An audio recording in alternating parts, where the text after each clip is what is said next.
My sisters brought me mango from Lay's, so I'm gonna enjoy this. I tell guys the story about the first time I ran away from home.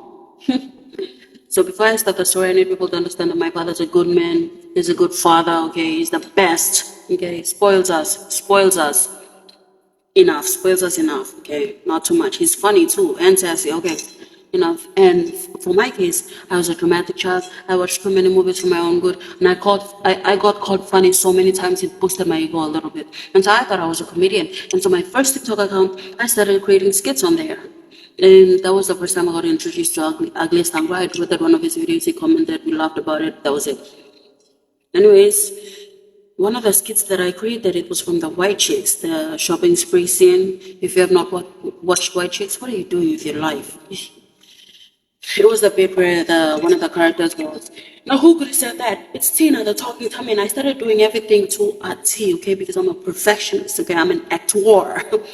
Tina, the talking tummy. I exposed my stomach while doing it because I was wearing a hoodie and a triple C. And I posted it, I got so many likes, and I was like, oh my goodness, people do find me funny. Wow, I'm a comedian. Wrong. One uncle took it and posted it on Facebook Reels. And people were just throwing me in the comments. Only one uncle stood up for me. It's like, okay, she's funny. This video is very funny. I don't see what's wrong with it. And 3 other girls stood up for me. Love them for it. Okay, they were just like, standing up for me. I love them for it. And then, yeah, so my friends sent me the video. They're like, Lily, you're going viral. It's on Facebook Reels. Are you okay? What's going on? I just went, I'm like, okay, so pray for me because I'm actually dead because my father's going to kill me. Because he told me to stay off social media. And I did not listen, okay? That was my secret TikTok account. And I decided to be a comedian on there. My father comes home and started calling my name. Toksawe. Oh, I knew I was dead. I was dead, okay? Because to my father, me exposing my stomach, that was the equivalent of me putting my naked pictures on a billboard and letting everyone see it.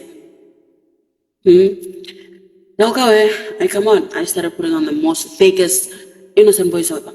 Hi, Dad. Come on today. Didn't I tell you not to get on social media? I started crying.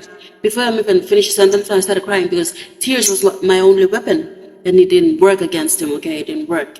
That man didn't budge, okay? Took out his belt. I took a belting, a literal belting, because I was a belt and I'm belting him. And that was also weirdly enough, that was also the first time I was introduced to R.M. Williams products, because that belt was an R.M. Williams. Strong product. They were not lying, because look at this. That's a scar. I'm a cool girl. As I took that belting, there was blood. I think it was my blood. Yes, it was my blood. I went to the room, I started crying my eyes out, and I acted like I was fainting. And I don't think I was that good of an actor because it did not work on my father. My father went back to watching reels, and I was like, in my head I was praying, I was like, hopefully it doesn't come across my other videos. Anyways, while I was dying, my sister came and cleaned up my blood. Love her for it. Started, cleaning me. The next day, I thought he would check up on me, say morning, but no, nothing. So I was like, you know what? I've had it. I'm gonna move away. Like I said, too many movies for my own good. Dramatic for no reason. I'm gonna run away. Got on a bus and went to Goroka to see my friend. She's schooling at Goroka, Yuji. And she was like, oh, this happened, that happened. She was like, Dilly, you should not have done that, okay? But it's okay, you can stay with me. I can tell uncle and auntie that you're staying with me. Bless her heart, she was kind and she had a fat ass, so. And then she was like, since you're out of the house, do you want to go see Kronos? Because Kronos is coming to Goroka. And I was like, oh my goodness, first time clubbing, first time out of the house. This is such a thrill. Before all that, I started checking my phone just to see if anybody cared. None of them texted me. But I told my sister, my big sister, I was like, this happened and that happened. She was like, Delhi, go back and you're wrong if you're wrong, Vanessa. Just go back. And I was like, no, I'm going to stay here. She's like, okay, but I'm going to tell Mommy and Daddy. I mean, she didn't tell me that, but I knew she was going to tell them.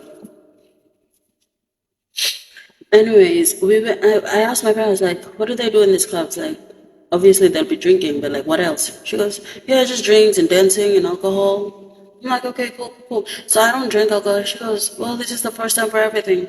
Not for this time, because I've smelled alcohol. It smells like piss. I'm not going to go near that. I'm not going to, by choice, you better be joking.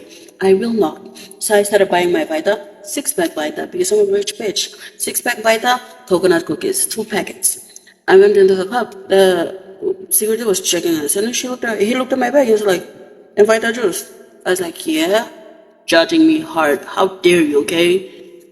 We went inside the club. She was getting free drinks left, right, and center because, like I said, she was from Michigan. She had a fat ass, okay?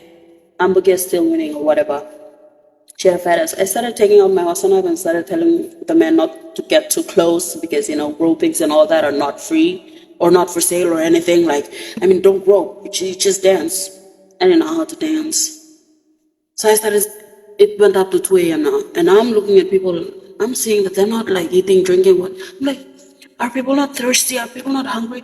I take out my coconut cookies and I started sipping on my juice and started eating the coconut cookies. And I feel some eyes on me. And I look at them, they're looking at me. I go, do you guys want some cookies? They go, yeah. I started tilling out my cookies like it was comedian. Coconut cookies, the coconut cookies.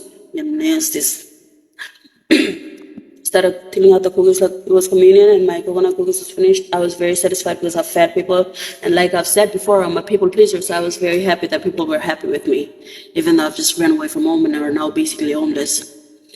The next day I went home, I was like, oh my goodness, if this is what hangover is, I don't want it. Mind you, I didn't even have one lick of drink, one lick of alcohol, none, zero, nada. And my friend vomited on me too, so she was she was a lot of fun. I'll give her that. Anyways, after 2 days of staying there, 2 days, 3 days, I started missing my parents a lot and my siblings. So I texted my dad. I was like, hey dad, so remember how this happened? Yeah, I'm so sorry. And I will never be on social media again. So like, forgive me. That man left me on red, left me on scene. Okay, I guess I'll go get married now. My mother calls me like the same afternoon. She goes, tell me, come back now. Na itla dedi kan Toksawe litla na pamisali pasagam. And so my friend took me to Lay, left me there, and then told my mom that, oh no, auntie, I'm constante, I'm not constante, man. Honestly, thank heavens that I didn't have a boyfriend here because I would have gone to a house. Imagine seeking shelter, from my parents, running towards a man. Nightmare fuel. But now that I think about it, I'm like, oh, thank heavens I didn't have a boyfriend back then. Because imagine going to his house saying that my parents removed me, so now I'm coming to stay here. What a loser. Yeah, so my friend left me there. My mom was like, okay, and then she gave us some money to my friend. And then after 2 days of me and my dad not speaking to each other because we were giving each other silent treatment, he was mad at me, I was mad at him. It was all good. And then after 2 days, he comes home at lunch and goes, Delhi, do you want some lunch? We go get pizza. And that was his form of apology because he's not going to verbally come out and say, I'm sorry for belting you. The end.